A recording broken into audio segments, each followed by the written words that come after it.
नमस्कार, आप लाइव बिहार देख रहे हैं। मैं हूं राज मोहन तिवारी।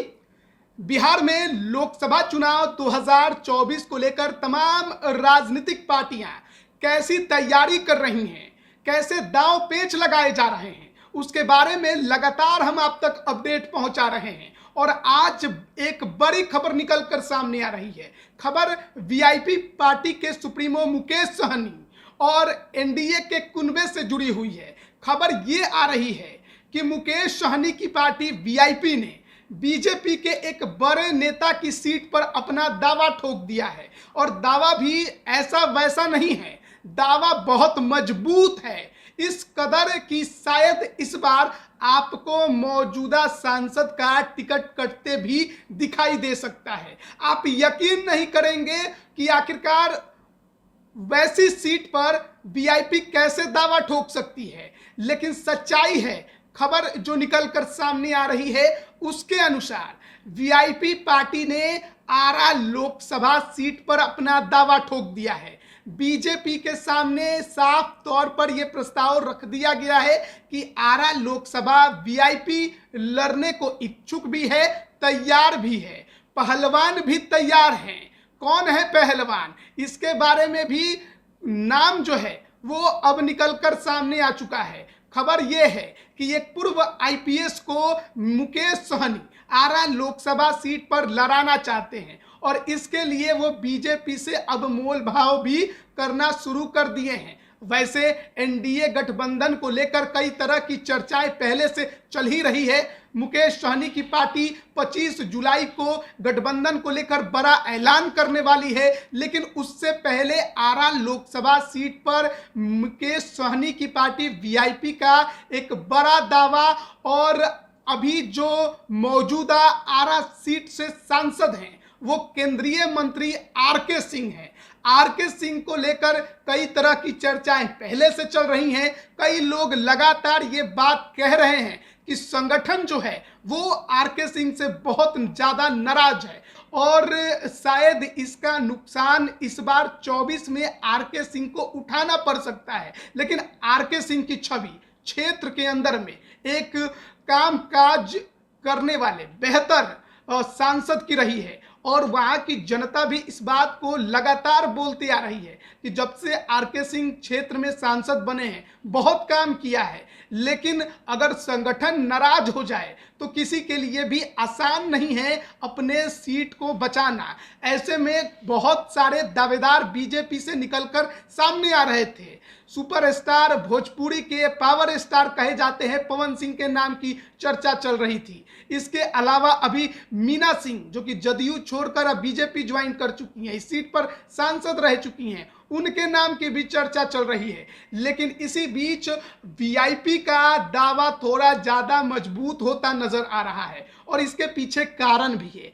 कारण यह है कि क्षेत्र की जनता के नजर में जो आरके सिंह है उनकी छवि बेहतर है, तो ऐसे में सीधे तौर पर उनका टिकट काट कर किसी और को यहां पर बीजेपी के सिंबल से चुनाव लड़ाना आसान नहीं होगा। क्षेत्र के अंदर ही विरोध ना हो जाए, इसको लेकर भी संगठन के अंदर यानी पार्टी के अंदर थोड़ा चर्चा ज्यादा चल रहा है। ऐसे में बीजेपी के सामने एक ये ऑप्शन जरूर है कि वो इस सीट को ही गठबंधन के किसी सहयोगी दल को दे दे और इससे अपना पाला छुड़ा ले, आरके सिंह को कहीं और एडजस्ट कर लिया जाए। तो ये तमाम चर्चाएं चल रही हैं और इसी बीच मुकेश सहनी की पार्टी की तरफ से जो दावा किया गया है उसमें जिनका नाम निकल कर सामने आ रहे हैं, जो पहलवान बताए जा रहे हैं, वो हैं BK Singh. BK Singh retired IPS officer हैं। इसी वर्ष मई के महीने में वो रिटायर्ड हुए हैं और दिल्ली कैडर के आईपीएस ऑफिसर रहे हैं। 1988 बैच के इनके बारे में आपको बताएं कि जब रिटायर्ड हुए तो ज्वाइंट कमिश्नर के पद से रिटायर्ड हुए। रहने वाले ये बक्सर के हैं, यानी बक्सर में एक गांव है मुगांव जो कि डुमरांव के बेहद नजदीक है, उसी गांव के रहने वाले हैं। लेकिन आरा से चुनाव लड़ने को इच्छुक हैं। अगर राजनीतिक पृष्ठभूमि की बात करें तो इनके ससुर जी वो करुणेश्वर सिंह बिहार सरकार में मंत्री रहे हैं। कांग्रेस की शासन के समय वो कांग्रेस के एक बड़े लीडर के तौर पर जाने जाते थे और 1980 से 85 के वक्त में वो बिहार सरकार में मंत्री रहे। हालांकि अभी वो जनता दल यूनाइटेड में मौजूद हैं और जनता दल यूनाइटेड के अंदर काफ़ी ज़्यादा पार्टी को मजबूत करने के लिए काम कर रहे हैं। इसके अलावा अगर बीके सिंह के बारे में आपको बताएं तो हाल ही में इसी वर्ष जून के महीने में उनके बेटे की शादी दिवंगत पूर्व केंद्रीय मंत्री दिग्विजय सिंह की बेटी मानसी सिंह से हो रहा है। यानी कि राजनीतिक पृष्ठभूमि में बीके सिंह कमजोर नहीं है। राजपूत समुदाय में उनकी एक अच्छी पकड़, उनके रिश्तेदारों के वजह से भी आप मान सकते हैं। दिग्विजय सिंह केंद्र में तो मंत्री रहे ही, बिहार में उनकी छवि एक बेहतर नेता के तौर पर हुआ करती थी। राजपूतों पर के वोटरों पर एक अच्छी पकड़ उनकी हुआ करती थी। बांका लोकसभा से 3 बार वो लोकसभा के सदस्य रहे, यानी सांसद बने।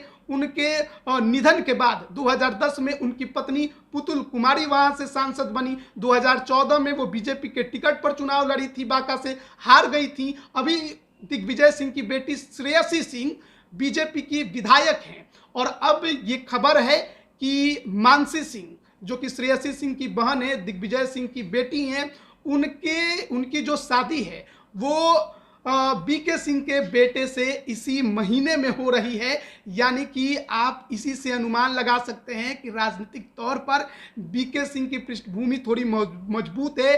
रिश्तेदार उनके काफ़ी तगड़े हैं, राजनीतिक घराने के हैं और राजपूत समुदाय से आते हैं। तो ऐसे में आरा लोकसभा को ही अगर आप देख ले तो 1998 से अब तक केवल और केवल इस सीट पर राजपूत जाति के नेता ही चुनाव जीते हैं। इसके अलावा अगर एक और बात आपको बताएं तो 2009 जब परिसीमन के बाद यहां पर चुनाव हुआ, उसके बाद से भी लगातार इस सीट पर एनडीए के उम्मीदवार जीतते आ रहे हैं। 2009 में जेडीयू से मीना सिंह जीती, एनडीए गठबंधन से 2014 और 2019 से आरके सिंह लगातार जीत रहे हैं। तो आप अनुमान लगा सकते हैं कि यह जो सीट है वो बीजेपी के लिए कितनी सेफ हो गई है। क्योंकि अगर यहां पर आप जातीय समीकरण को भी ध्यान से देखेंगे तो कहीं ना कहीं बीजेपी के पाले में यहां का जातीय समीकरण ज्यादा नजर आता है। इस सीट पर अगर गौर करें तो हम आपको बताएं 6,80,000 यहां पर सवर्णों की संख्या है और कुशवाहा की संख्या लगभग 1.5 लाख है।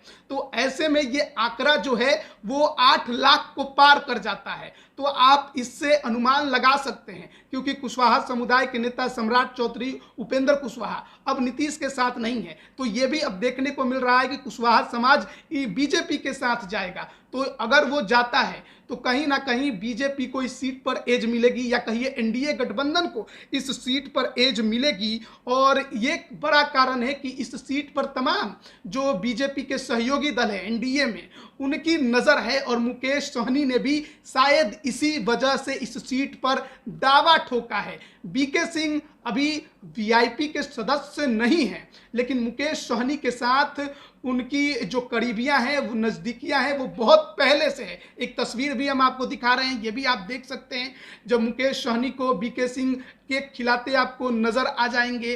तो इसी से आप अनुमान लगा सकते हैं नज़दीकियां कुछ इस प्रकार की हैं। हालांकि बीके सिंह से भी हमने बात करने की कोशिश की, लेकिन जो उनके नज़दीकियों से हमें खबर मिली, उनका ये मानना है कि आरा लोकसभा या बांका लोकसभा बीके सिंह चुनाव लड़ने को जरूर तैयार हो जाएंगे।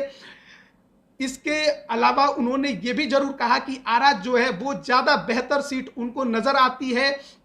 हालांकि ऐसा नहीं है कि वीआईपी के सीट टिकट पर ही लड़ें, अन्य कोई पार्टी से भी उनको अगर आरा में ऑफर दिया जाता है तो फिर बीके सिंह पीछे नहीं हटेंगे। यानी चुनाव लड़ने के वो बेहद इच्छुक हो चुके हैं। और हाल के समय में हम लगातार देख रहे हैं रिटायर्ड आईएएस और आईपीएस ऑफिसर्स की राजनीति में दिलचस्पी बढ़ी है बिहार के अंदर। और ऐसे में बीके सिंह जो कि हाल ही में मई के महीने में ही रिटायर्ड हुए हैं, अब वो भी राजनीति में उतरने को तैयार हैं। लेकिन पहलवान किसके बनेंगे, मुकेश सहनी के या फिर कोई और भी? यहाँ पर अपनी पार्टी से उन्हें मैदान में उतार सकता है। मीना सिंह जेडीयू छोड़कर बीजेपी में आई हैं, लालसा है एक बार फिर से चुनाव लड़ने की आरा से। क्या बीजेपी उनको इस बार झटका दे देगी? इसके अलावा पवन सिंह बीजेपी के लिए खूब प्रचार प्रसार करते रहे हैं, वो भी इस सीट पर चुनाव लड़ना चाहते हैं, पूरा जोर लगा रहे हैं। लेकिन क्या इस बार आरा लोकसभा